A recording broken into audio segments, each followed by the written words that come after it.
ayuk haytarane numidanggi pung baro minute 15 taba matamda aikoigi duty torga leiba Jiribam gi police ki mina akoigi control room da report torpane asagi nongmei kapagi makhon tai hena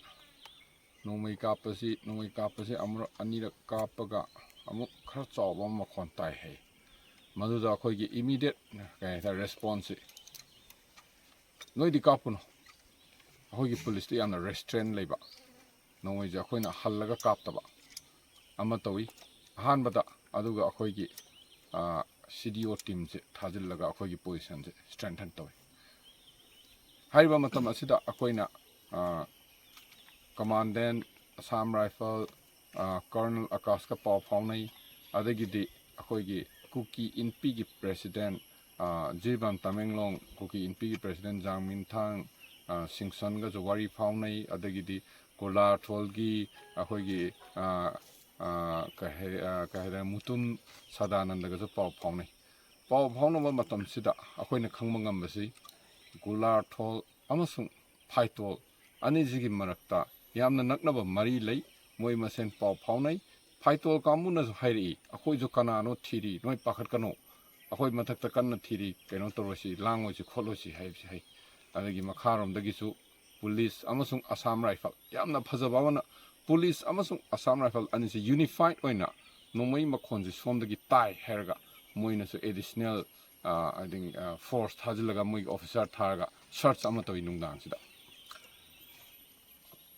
anijigi thajabasi thammaga kainosi nungdang si hawraba matungda ayukta hoigi moigi commandant Colonel Akash na ingonda phone toy sigi incident si laire aduna akhoisi search ama tokthose haibadagi aina su yai her hadudi akhoi punna tawjei haraga kainora CRPF kaure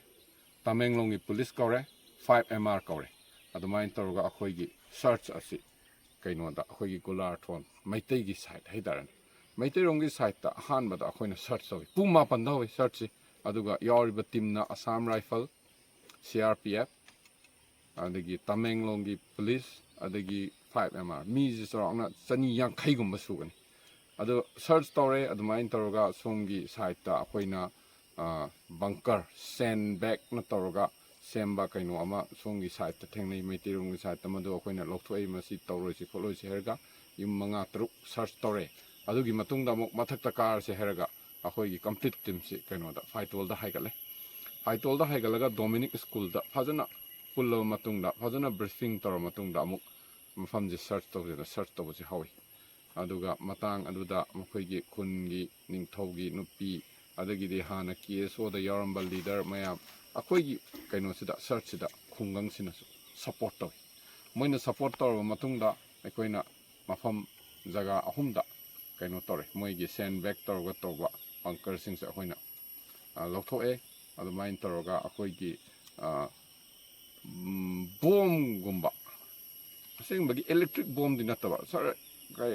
kaheda improvise kaheda yamna crude oiba bomb manba khara akoina ahumgumba phangmangami bomb asi akoigi kainogi tawsemgi OC inspector mana thakka maina phajana procedure amada seize tawra matungda magi disposal jo tokthoi punamak asida akoina khangma ngambase nomai kapagi makhon tare herga mayamna tawniba asi attack toba amada attack tobagi phibamdi ude makoise ayamana defense ki oina nakanni makta dumaina ui aduga makoigi village ki kaino tobuduna akoida support toba kamuduna hayeng asi phajana gula thoga paitolga oiba local gi oiba leader singi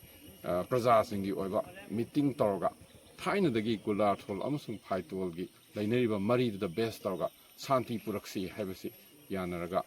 ngasigi kaino pung 8 dagi hoba operation asi search operation si akoina charakna pung ama tadgi mamang adaida adum loisinkhre